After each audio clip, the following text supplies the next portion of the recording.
He has made so far 6,500 in payouts and now is a full-time trader in South Africa. So you tried another strategy in the past and you saw no results whatsoever. You hopped on this one and you made your first profits last week.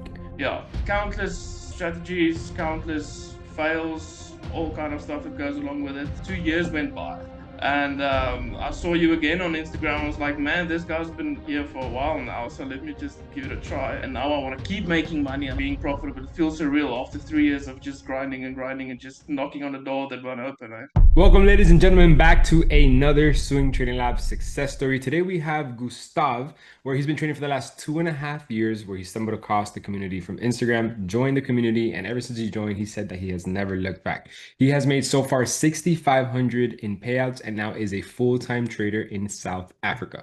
So he says that he's profitable and he's been able to learn his psychology, discipline, and most importantly, the set and forget strategy. So let's let him in right now. He's here in the waiting room and let's get to know a little bit more about his story. It's crazy how we have traders from all around the world. Like the fact that somebody from South Africa saw one of my videos on Instagram, decided to take the step, and now is making 6,500 bucks. It's just, I don't know, it's just crazy to me. Hello, how's it going? Good man, how are you? Nice to meet you. Nice to meet you too, man. I'm nervous as shit sitting here. Why? Just a surreal moment, man. All the hard work paying off the last 6, 7 months of grinding, actually being, like noticed by your team and actually getting the opportunity to speak to you, man. It's really awesome. No, I mean, first of all, I want to appreciate you and thank you for trusting in me, man, and taking that step, bro. Because a lot of people they like to just put excuses on why they're not where they want to be. You took the step, and now you are where you want to be. So I want to congratulate you. Oh, thanks, man. I really appreciate that. So you're in South Africa right now, Yes, living here in South Africa, yeah. born and raised. Born and raised, born and raised. Cool. Cape Town.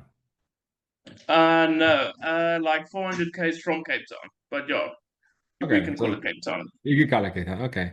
So I mean, Yeah, today, yeah. today I want to get a little bit of your story, man. Like I want to know where Gustav was 4 years ago, how he came across trading, and where he is now, and how he sees himself in in the next 4 years. So, kind of give us a little bit of your story, how you came across trading, your biggest challenges, your struggles. Just talk to us about you. We want to get other traders potentially from South Africa or from that side of the world to see that they aren't alone in this journey, and they might be able to connect with something that you have done in your journey to get to where you are now.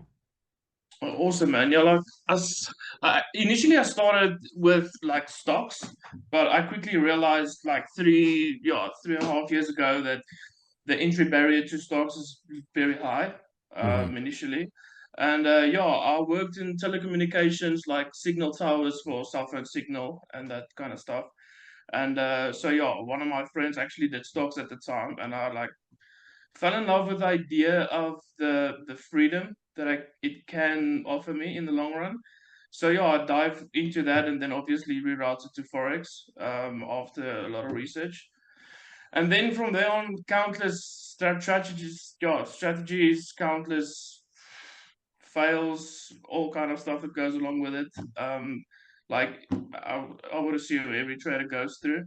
And yeah, I actually stumbled across your strategy.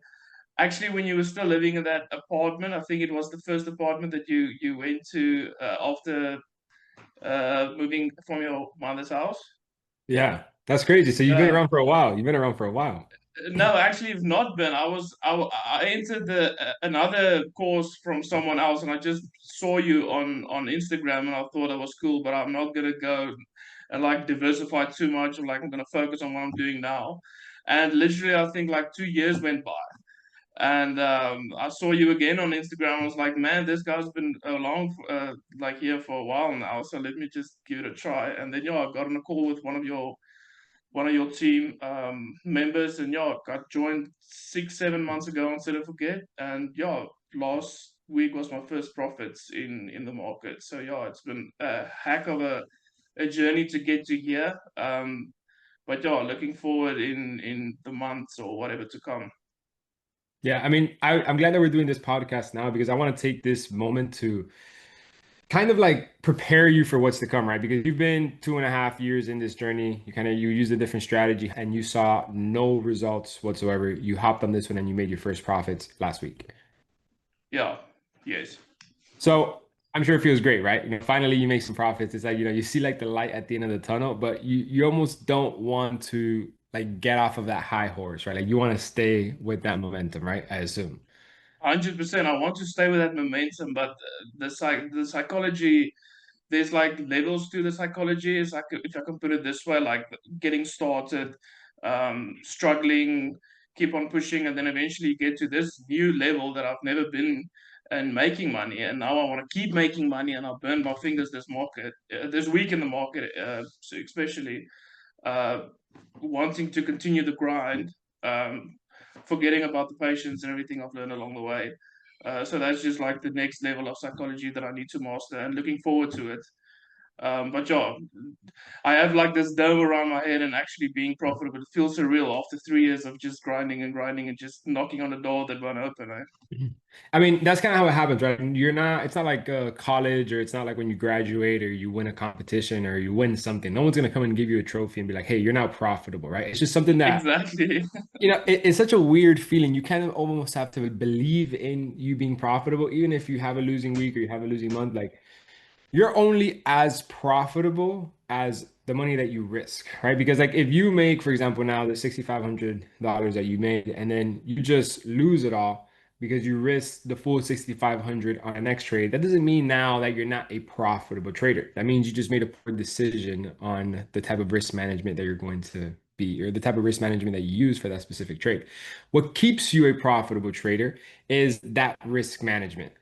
Yes, you might have to be a bit aggressive at the beginning to kind of get out of that hole if you're starting with a small account, but then to maintain, sustain, and continue to scale, the most important thing is going to be that risk management and how you go about it. You can lose those 6,500 bucks next week, today, right? Right before market close, you could lose that money. You're not now a not profitable trader because you don't have profits, right? So if you lose those 6,500 bucks right now, tomorrow, that does not mean you're no longer a profitable trader. Profitable trader is the decisions that you make behind the trade and how much you're going to risk behind it. So if for whatever reason, let's say you have another 2 week winning streak or you have another 2 week losing streak, don't deem yourself as a unprofitable trader or that you need to change or modify something else. It's probably there's something that you did or something that you tweaked too aggressively or you didn't consider some type of confluences for your trade that made that effect and reflect in the P&L.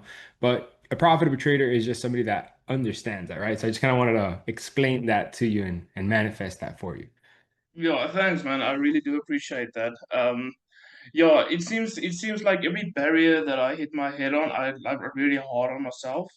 And the winning feeling of something is very short lived because of my determination and willingness to participate in any way, shape, or form in succeeding in the markets.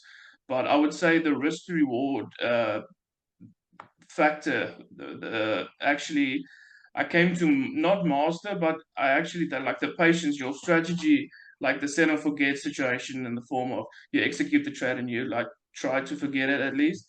Really helped with the set and forget thing because I was trading US 30 a lot before actually joining the set and forget strategy, and like that quick in and out, quick in and out, quick in and out. I mean, you can't even calculate how many trades you're going to take before New York Open. So no, that was bad. That was bad. So yeah, your strategy actually pushed me in the direction of actually concentrating, and the risk reward and actually reaping the benefits from it. Having a losing streak for a week or two and then executing two winning positions and you're up. Actually feels like a glitch in the matrix when you first figure it out. Yeah, is that if you think about it, it almost is a glitch in the rate. It is a glitch in the matrix. You can't. It's like if you have infinite access to money. If you use that profitable risk to reward strat, like you really can never lose. You never end up not being profitable, right? Yeah, yeah. Yeah, I would definitely say that the thing that you should focus on now is quality over quantity, right?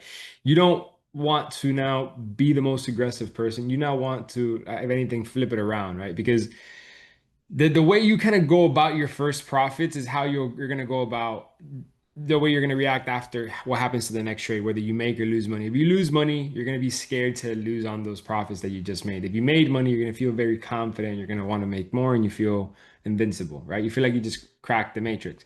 So I would just, just a suggestion, once again, it's just like treat it as if you weren't a profitable trader. Just trade normal, have your risk management, and that's it. Don't change anything if you're profitable. Don't change anything now if you lose. Everything stays the same, you know? Yeah, no, most definitely. Like obviously, what I've been doing for the couple of months is working, and the results are showing. So just changing everything right about when everything starts going your way is the absolute worst thing you can do. So yeah, 100%, I'm with you on that. Yeah. I mean, do you have any pieces of advice, any suggestions to any beginner traders out there that could be in your position? Because I know you have a very interesting time zone. So talk this, give some type of wisdom that you have over the last 3 years of you trading that got you to the point where you are now using the strategy.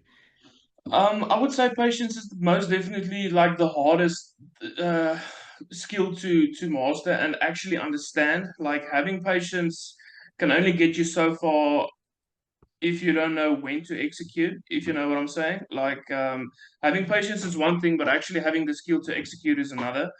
I would say just like not trading technically is trading. I know it's all of these uh, cliche quotes that I'm putting on here, but it really is like very simple little things like follow your risk to reward. Don't risk more than 1% on an FTMO challenge or any prop firm that you are participating in. But your risk to reward, I would say, is risk to reward and patience is the biggest thing out there. I would say, especially for guys because I'm on FTMO at the moment, and I could have withdrawn a lot more than I did than the 6,500, but I'm chasing that 4% profit that I need to do 4 times before entering the prime status of FTMO. So yeah, and I actually just said to myself this week, listen, you're profitable for the first time. Let's just enjoy this phase and not try to push for the next thing, push for the next thing. Just know it's a marathon, like everybody getting into trading. I most certainly do not have all the questions. As you know, I just made my first profits in 2.5, 3 years. But yeah, treat it as a marathon. Don't treat it as a sprint. Really, really, really do not think you're going to make money in forex right off the bat. Yeah, and make sure that you have some form of income to keep you going while entering this journey up until you feel comfortable in leaving your daytime job or whatever the case might be. That'll be my advice, I would say. That's very spot on, especially what you mentioned there lastly. And what would you say is the most important thing or the biggest takeaway you got from the strategy when it comes to technical wise? Trading what you see and not what you think is going to happen, because working on the higher time frames, it's really difficult in the form of like you would look at a weekly candlestick, you would look at a daily candlestick, H4 candlestick, but sometimes I see a lot of traders forget that in one H4 candlestick, there's actually 4 1 hours inside of that thing. So there's a lot of data in a 4 hour candlestick. And only waiting for like 2 candlesticks is 8 hours going by, and that puts you out of session or whatever the case might be. So just yeah, sorry, I've talked myself out of the question. Can you just repeat the question, please? Yeah, like the most important takeaway of this the strategy technical wise, like what's the most important you 'cause you were onto something. You were talking about the strategy. Like Yeah, what's yeah, yeah. No, just trading with the trend as like that's the bone of and reading market structure. Your strategy actually learned me how to read market structure. As simple as that sound, having a higher high, a higher low, the shift of structure on different time frames in sync, just running across the checklist. Actually, like that's what I've taken the most out of the strategy is just like reading market structure, period. And as we've seen with the Sunday swings, the couple of times where gold actually gave you that sell signal, and you said on social media as well, like if you can read price action, you can pretty much trade anything.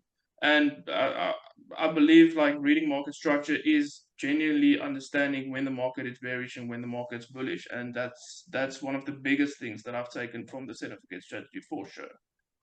I could definitely agree and attest to that. People underestimate the importance of knowing Because like the way I like to look at it is like the market structure is almost like the pulse of a human, right? You know, you see the pulse of a heart, it has like these big spikes. Like that pulse lets you know if this human being is well or they're not well. That you know if their heart beats fast or if it's going slow.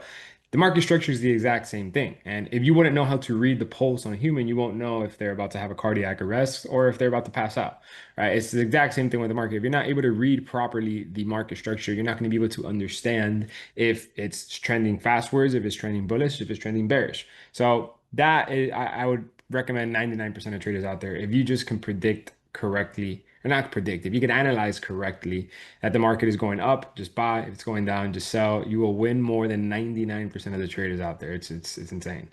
No, 100%. And I think the fact that reading market structure is like a subject in trading that's so played down because uh, well, like one of the first things you learn in any forex course is trend lines, and you have a trend line, and you have this and you have that, and it takes literally 10 minutes to describe someone what's a stop loss and what's a TP, but actually knowing where to place it is basically the whole DNA of the trade you're entering.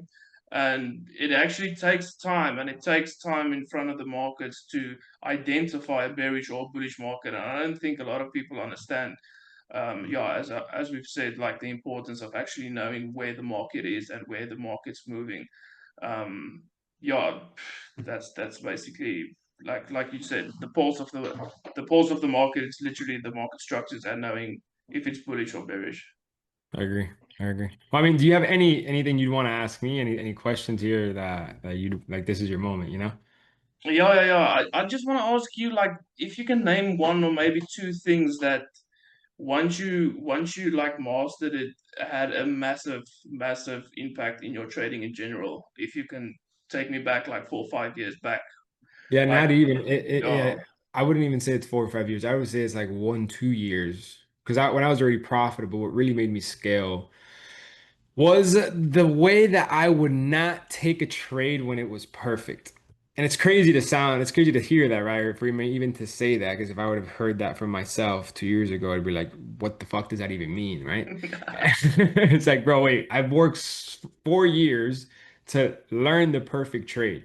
Now you're gonna tell me when the perfect trade presents itself to not take it, how does that make any sense?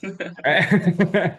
And that's what made me scale much more aggressively because by me not taking like you're every single time you take a trade, you're just exposed to risk, right? And I want to be as least as I possibly can exposed to risk. So what I would do is even when I would have the perfect trade, I would still find a reason to not enter the trade. I would find as many possible things. It's like let's say that you're gonna go take a girl on a date. She's beautiful, she's single, everything aesthetically that you would want from the girl. She has great energy, great personality. But I would attempt to self-sabotage and just point something out. It's like, you know what? I hate the fact that her nails are blue.